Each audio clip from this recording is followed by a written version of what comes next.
तो देखिएगा, आज अपन पढ़ने जा रहे हैं माहेश्वरी सूत्र।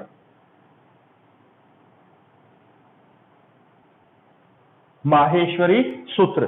तो देखिएगा, इन माहेश्वरी सूत्रों का निर्माण कैसे हुआ, ये किस काम में आते हैं, इन सभी की चर्चा आज हम करने जा रहे हैं। तो देखिएगा, सबसे पहले कि माहेश्वरी सूत्रों का निर्माण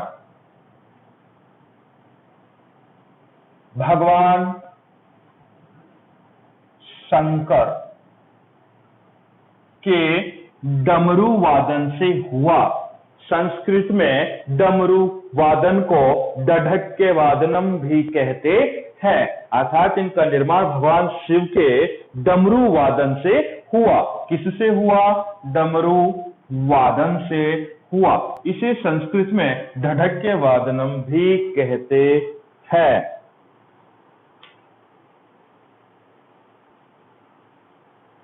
देखिएगा,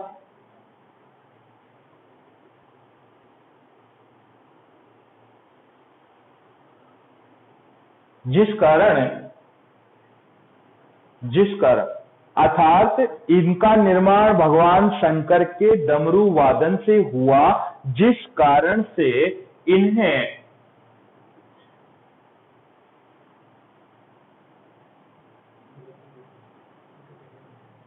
देखिएगा माहेश्वरी सूत्र। इन माहेश्वरी सूत्रों का निर्माण भगवान शंकर के डमरू वादन से हुआ। डमरू वादन को संस्कृत में ढढक्के वादनम भी कहते हैं। और इन माहेश्वरी सूत्रों का संकलन का मतलब लिखना, अर्थात एक जगह एकत्रित करना। इनको संकलन संस्कृत के एक विद्वान जिनका नाम पाणिनि था, पाणिनि ने अपने ग्रंथ अष्टाध्यायी में किया। अष्टाध्यायी नामक एक ग्रंथ में इनका संकलन किया।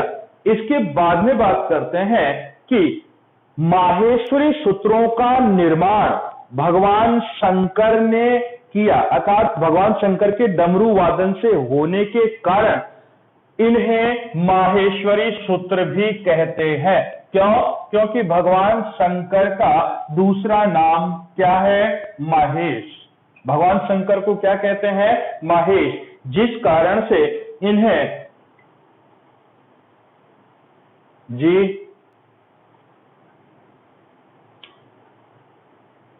क्यों?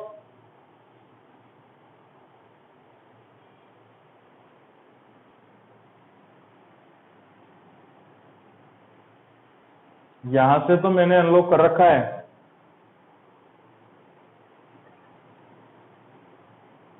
चलो कोई बात नहीं, आप सभी अपना माइक बंद रखेंगे। मैंने ये कहा था कि क्लास रिकॉर्डिंग की जा रही है, आप लोग बीच में नहीं बोलें, ठीक है ना?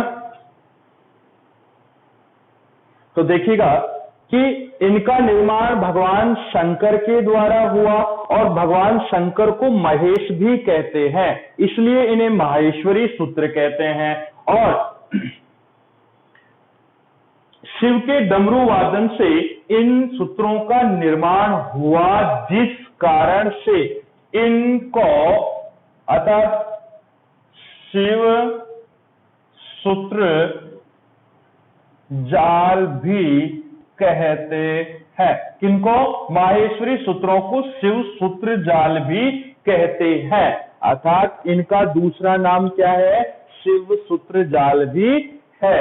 इसके बाद में बात करते हैं कि जो माहेश्वरी सूत्र हैं, इनका उद्देश्य, अर्थात माहेश्वरी सूत्र क्यों बनाए गए, अर्थात माहेश्वरी सूत्रों का मुख्य उद्देश्य क्या था? तो माहेश्वरी सूत्रों का मुख्य उद्देश्य था प्रत्याहारों का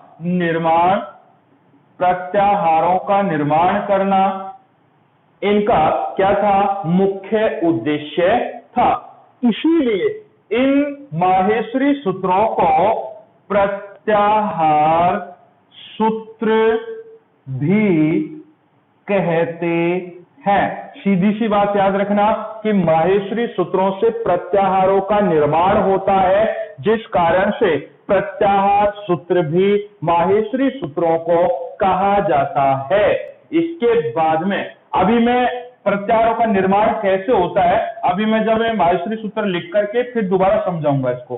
तो देखिएगा इसके बाद में जो ये माहेश्वरी सूत्र होते हैं, इनमें जो अंतिम वर्ण होता है, जो इनमें अंतिम वर्ण होता है, अंतिम वर्ण कौन सा होता है अभी मैं चर्चा करूंगा। तो जो अंतिम वर्ण होता है इनकी क्या हो जाती है, इत संज्ञा। अर्थात संस्कृत में एक हलंत्यम सूत्र चलता है, उसके द्वारा इसकी क्या हो जाती है, इत संज्ञा। कहने का मतलब इनका लोप हो जाता है। तो जब प्रत्याहारों का निर्माण करते हैं तो जो ये अंतिम वर्ण होता है, इन अंतिम वर्णों की गणना नहीं होती। अर्थात जो अंतिम वर्ण होता है ना, इसकी क्या नहीं होती, गणना नहीं होती। अभी मैं इसको दोबारा से समझाऊंगा। इसके बाद देखिएगा दूसरा उद्देश्य क्या है। पहला तो ये हो गया, दूसरा ये है कि इन माहेश्वरी सूत्रों के द्वारा जो व्याकरण है, अर्थात जो संस्कृत की जो व्याकरण है, इस व्याकरण के सूत्रों का निर्माण होता है। अर्थात सूत्रों का क्या होता है, निर्माण। किससे, माहेश्वरी सूत्रों से इनका अर्थात सूत्रों का निर्माण होता है। क्या होता है, सूत्रों का निर्माण होता है। जैसे मैं बात करता हूं कि जैसे संस्कृत में एक सूत्र चलता है, जैसे आप लोगों को संधियों में पढ़ा होगा, इको यणाची, इस प्रकार से सूत्र चलता है, इको यणाची। इसके बाद में बात करूं तो देखो एचो अयवः यावः, इस प्रकार से एक सूत्र चलता है। तो इन सूत्रों का क्या होता है, निर्माण भी माहेश्वरी सूत्रों के द्वारा होता है। कैसे होता है अभी मैं आप लोगों को बताऊंगा आगे, जब माहेश्वरी सूत्रों को समझने का प्रयास करेंगे। इसके बाद में बात करूं तो जो माहेश्वरी सूत्र होते हैं, इन माहेश्वरी सूत्रों को अक्षर समाम्नाय, अक्षर समाम्नाय, अक्षर समाम्नाय तथा अक्षर समाम्नाय। अभी समाम्नाय का अर्थ देखेंगे कि समाम्नाय का अर्थ क्या होता है। और दूसरा वर्ण समाम्नाय भी कहते हैं। अर्थात माहेश्वरी सूत्रों को अक्षर समाम्नाय और वर्ण समाम्नाय भी कहते हैं। अब देखिएगा संस्कृत में समाम्नाय का शाब्दिक अर्थ क्या होता है, वेद। क्या होता है, वेद। इसीलिए इन माहेश्वरी सूत्रों को अक्षर वेद और वर्ण वेद भी कहा जाता है। अर्थात अक्षर समाम्नाय, जिसमें समाम्नाय का अर्थ होता है वेद, इसलिए इनको कहा अक्षर वेद। और वर्ण समाम्नाय में समाम्नाय का अर्थ हुआ वेद, इसलिए इन्हें वर्ण वेद भी कहा जाता है। अब ये अक्षर और वर्ण क्या होते हैं, ये आप लोगों को मैंने बता दिया कि जिसके न शरः इति अक्षरः, अर्थात जिसके टुकड़े नहीं किए जा सकते उन्हें अक्षर कहा जाता है। अर्थात मैं ये क्या लिखूं, ये क्या है, अक्षर। अर्थात वर्ण, तो वर्ण भी क्या होती है, भाषा की सबसे छोटी इकाई। इसके बाद में बात करते हैं कि जो संस्कृत व्याकरण में माहेश्वरी सूत्र है, इनको मैं उठा रहा हूं। तो देखिएगा जो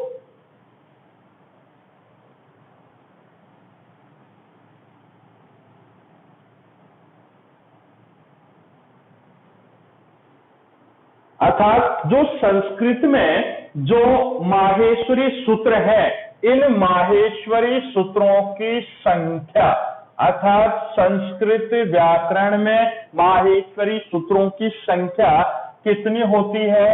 14, अर्थात चतुर्दश होती है। अर्थात माहेश्वरी सूत्रों की संख्या 14 चतुर्दश होती है। और इनकी संख्या 14 कैसे हुई?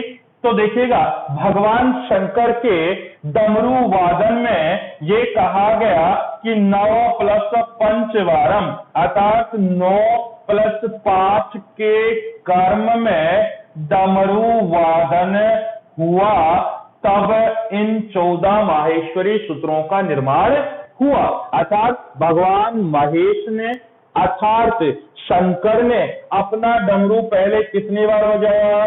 9 बार। फिर इसके बाद में कितनी बार बजाए?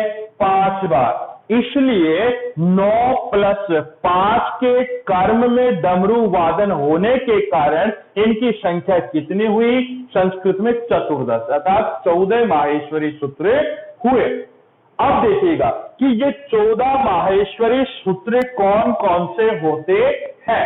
सबसे पहले हम उनकी चर्चा करेंगे, तो ध्यान रखना, अपने को इनको रट्टा नहीं मारना है। संस्कृत में 14 माहेश्वरी सूत्र क्या हैं, इनको बनाने का तरीका सीखना है। तो ध्यान रखना, जो माहेश्वरी सूत्र है, जो माहेश्वरी सूत्र है, इनको लिखने का जो कर्म है, अर्थात कर्म, वो कर्म क्या है, ये सीखना है अपने को। तो देखिएगा, जो कर्म है वो कर्म किस प्रकार है। तो देखिएगा कि माहेश्वरी सूत्र जब भी लिखेंगे, सबसे पहले स्वर, संस्कृत में बोले अच, अर्थात सबसे पहले क्या आएंगे? स्वर। इसके बाद में बात करते हैं कि संस्कृत का एक होता है वर्ण है, जिसको हकार कहते हैं, वो आएगा। इसके बाद में बात करूं तो संस्कृत व्याकरण में जो आप लोगों को मैंने वर्णमाला पढ़ाई थी, उनमें मैंने आप लोगों को बताया था कि अंतःस्थ वर्ण भी चलते हैं। तो जो अंतःस्थ वर्ण होते हैं वो सभी वर्ण आएंगे। इन अंतःस्थ वर्णों के बाद संस्कृत में जो मैंने आप लोगों को वर्ग बताए थे, कौन क्या बताए थे? वर्ग। अब वर्ग कितने होते हैं? 5 होते हैं। तो वर्ग वो आएंगे। वर्गों में क्या आएंगे? प्रत्येक वर्ग में प्रत्येक वर्ग का पंचम वर्ण, इसके बाद चतुर्थ वर्ण, इसके बाद में तृतीय वर्ण, इसके बाद में द्वितीय वर्ण, इसके बाद में प्रथम वर्ण, इसके बाद, अर्थात प्रथम वर्ण के बाद जो संस्कृत में वर्णमाला में अपन ने पढ़े थे ऊष्म वर्ण, तो वो ऊष्म वर्ण आएंगे। उसके बाद जो संस्कृत में हकार होता है वो है पुनः आता है। इसलिए जो है इसका माहेश्वरी सूत्रों में 2 बार आगमन हुआ है, अर्थात इसका 2 बार प्रयोग हुआ है।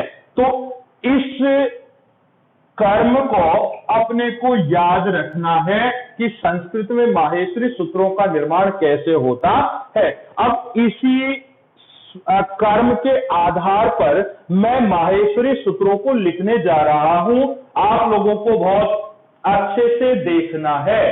इसके पहले आप लोगों को एक छोटी सी बात बता देता हूं कि जो माहेश्वरी सूत्र होते हैं, इन माहेश्वरी सूत्रों में जो प्रथम 4 सूत्र होते हैं, अर्थात जो प्रथम 4 सूत्र हैं, अर्थात 4 सूत्र, वो तो किससे संबंधित है? स्वरों से संबंधित हैं। लेकिन जो अंतिम 10 सूत्र हैं वो अंतिम स्वर,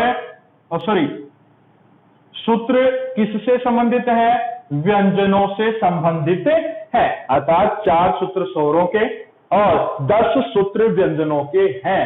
तो देखिएगा, सबसे पहले मैं यहां से लिखने का स्टार्ट कर रहा हूं। देखिएगा, सबसे पहले सबसे पहले क्या आएगा? स्वर। तो स्वर में देखिएगा सबसे पहले अ, ई, ओ, ण, पहला सूत्र। इसके बाद में री, रे, क। इसके बाद में ए, औंग, आई, आउच। और मैंने वर्णमाला में आप लोगों को पढ़ाया था कि माहेश्वरी सूत्रों के अनुसार स्वरों की संख्या 9 होती है। अ, ई, उ, री, री, ए, ओ, आई, औ। तो यहां तक। और मैंने अभी बताया कि प्रथम 4 सूत्र किससे संबंधित होते हैं? स्वरों से संबंधित होते हैं। तो देखिएगा फर्स्ट सूत्र है अ, ई, ओ, ण। दूसरा है रे, रे, क, ए, औंग, आई, औच। इस प्रकार से अपना क्या है? स्वरों का कर्म है। इसके बाद में नंबर 5 पर आप लोगों का आता है आई, आउच, हा। अभी मैंने बताया था ना कर्म में है, स्वरों के बाद क्या आएगा? है आ गया। इसके बाद में क्या आएगा? अंतस्थ वर्ण ह, य, व, र, ट, हय व रट। इसके बाद में र के बाद में ल, ण, ह, य, व, रट, लण। इसके बाद में अब अपना कहां तक हो गया? अंतस्थ वर्ण तक हो गया। अब बात करते हैं वर्ग में, अर्थात जो वर्ग है, अर्थात वर्गों में प्रत्येक वर्ग का पंचम वर्ण। अब पंचम वर्ण से तात्पर्य क्या होगा?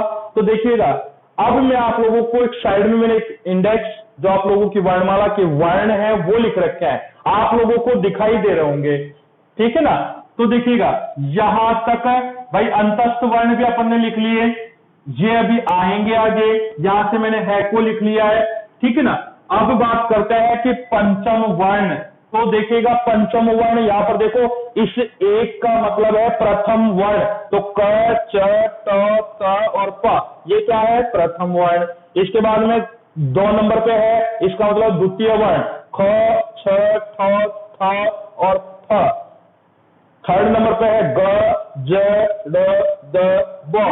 इसके बाद में 4 नंबर घ, झ, ड, भ और ध।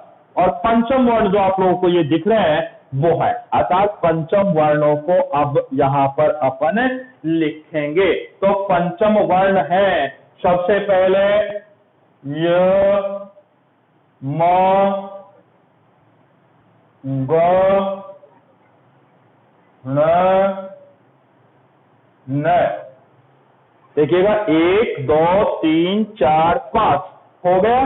तो इसको बोलेंगे य, म, ग, ण, न और म, अर्थात यम, गण, नम। इस प्रकार से इसके बाद में नंबर 8 है आप लोगों का, इसके बाद में चतुर्थ वर्ण, इसके बाद में ये चतुर्थ वर्ण सारे के सारे यहां तक 1 2 3 4 5 ये चतुर्थ वर्ण वाली लाइन आ जाएगी। तो इसके बाद में होगा झ, भ, य, झ, भ, य। इसके बाद में अभी पूरे नहीं हुए हैं चतुर्थ वर्ण, क्योंकि 2 ही आए हैं। ये तो आता है च वर्ग में, ये भ आता है आप लोगों का प वर्ग में। तो झ, भ, य। इसके बाद में ग, ड़, ध, स, ग, ड़, ध, स, सॉरी स वो आएगा गढ़ धस। इसके बाद में तो ये 5 वर्ण हो गए, 1 2 3 4 5। इसके बाद में चतुर्थ हो गया, इसके बाद में तृतीय वर्ण आएगा। तो तृतीय वर्ण ये वाली लाइन अब पूरी की पूरी आएगी। तो इसके बाद देखिएगा 10 नंबर पे आप लोगों को आता है ज, ब, ग, ड़, द, अर्थात ज, ब, ग, ड़, द, ठीक है ना। तो ये 5 वर्ण हो गए और जो लास्ट में आएगा वो श। इसके बाद में 11 नंबर पे आएगा आप लोगों का प्रत्येक वर्ग का द्वितीय वर्ण, प्रत्येक वर्ग का द्वितीय वर्ण। तो द्वितीय वर्ण है ख, छ, ठ, थ और फ। इस प्रकार से इसको लिखेंगे ख, फ, छ, थ, थ। तो देखिएगा 5 वर्ण हो गए, 1 2 3 4 5, ख, फ, छ, ठ, थ।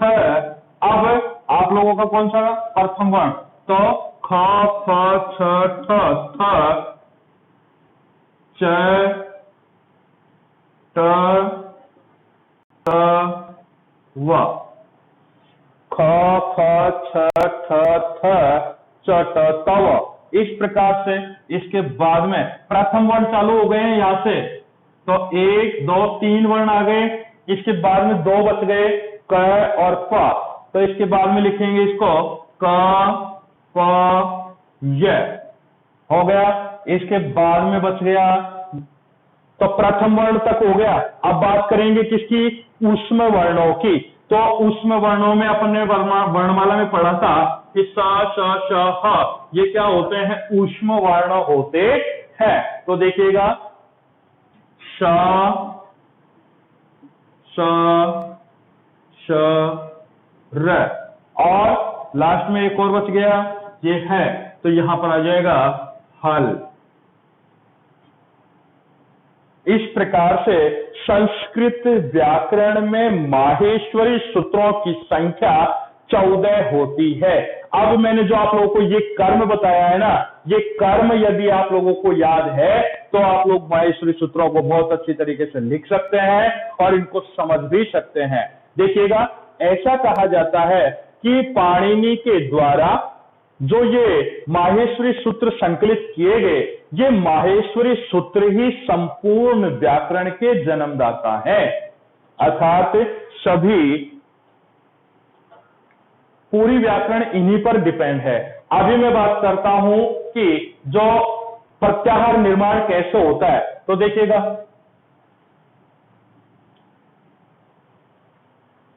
प्रत्याहार निर्माण, जैसे आप लोगों को मैंने कहा था कि अच का मतलब होता है स्वर। तो देखिएगा ए, मैं ए यहां से ले रहा हूं ए, च का मतलब हुआ ये रहा च, ठीक है ना।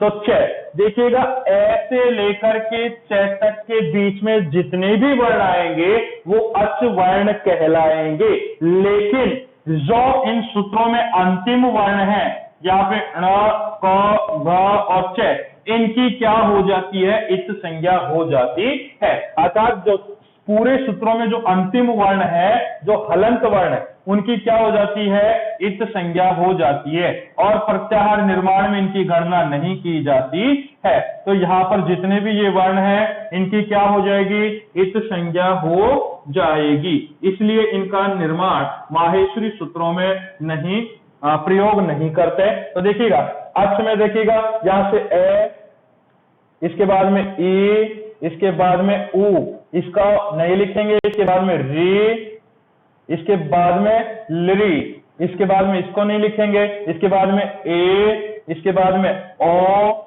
इसके बाद में इसको नहीं लिखेंगे, इसके बाद में आई, इसके बाद में औ, और इसके बाद में इसको नहीं लिखेंगे। अर्थात यदि आप लोग को कोई ये पूछे कि अच वर्ण कौन कौन से होते हैं, तो इनका इसी प्रकार से अभी मैं बात करूं कि अक, तो ऐसे लेकर क तक के सभी वर्ण। तो देखिएगा ए, ई, उ, री और लिरी, ये सभी वर्ण क्या कहलाएंगे, अक वर्ण कहलाएंगे। लेकिन अभी मैंने आप लोग को ये बताया था कि सूत्र निर्माण भी इनसे होता है। तो देखिएगा कि संधियों में जो सूत्र होता है ना, एचो, अयवः, यावः, देखिएगा जब अयादि संधि पढ़ेंगे वहां पर एक विस्तृत रूप से और पढ़ेंगे। तो देखिएगा यहां पर एचो का मतलब होता है एच, और एच का मतलब होता है एच प्रत्याहार। अर्थात एच प्रत्याहार कौन सा है, देखिएगा ए ये रहा और च ये रहा, एक से ए, इसके बाद में ओ, इसके बाद में आई, इसके बाद में औ, अर्थात जब एचो अयवह यावह, यहां पर देखिएगा अय, इसके बाद में अव, इसके बाद में आय और इसके बाद में आव शेष बचता है इस सूत्र में। तो देखिएगा जब ये संधि पढ़ेंगे ना तो ये कहेंगे कि पूर्व पद में क्या हो, ए ओ ऐ औ हो और उसके बाद में कोई भी क्या हो, स्वर हो। तो देखिएगा एक के स्थान पर क्या हो जाता है, अय, ओ को औ, इसके बाद में ऐ को आय और औ को आव आदेश हो जाता है। अब मैं इसको एक उदाहरण के माध्यम से समझाने का प्रयास कर रहा हूं। जैसे एक वो चलता है उदाहरण, पावकः, पौ धन अकह। तो देखिएगा नियम यह है कि पूर्व पद में क्या हो, ए ओ ऐ औ, तो यहां पर क्या आ रहा है, औ, इसके बाद में आगे क्या हो, कोई स्वर हो, तो स्वर क्या आ रहा है यहां पर, ए। तो देखिएगा ओ को क्या होगा, जो ओ है उसको क्या हो जाएगा, आओ। तो यहां पर देखिएगा जब मैं आओ करता हूं आगे क्या है, अकह है, पहले क्या बच गया था, पै, ठीक है ना। इस पै में हलंत है, पै में आ मिलेगा तो रूप बनेगा पा, ठीक है। इसके बाद में वै हलंत है, इस वै में मिलेगा ये ए तो रूप बन जाएगा वै, आगे क्या है कै, इसलिए रूप बनेगा पावकः और रूप सिद्ध होगा किसमें, अयादि संधि में। इसी प्रकार से इको यणची में भी बनेंगे जिनका विस्तृत वर्णन अपन संधि प्रकरण में पढ़ेंगे। तो ये थी आप लोगों की माहेश्वरी सूत्रों की क्लास। अभी आप लोगों को किसी को कोई डाउट हो तो मेरे से अपना माइक खोलें और आप इसके बारे में पूछ सकते हैं।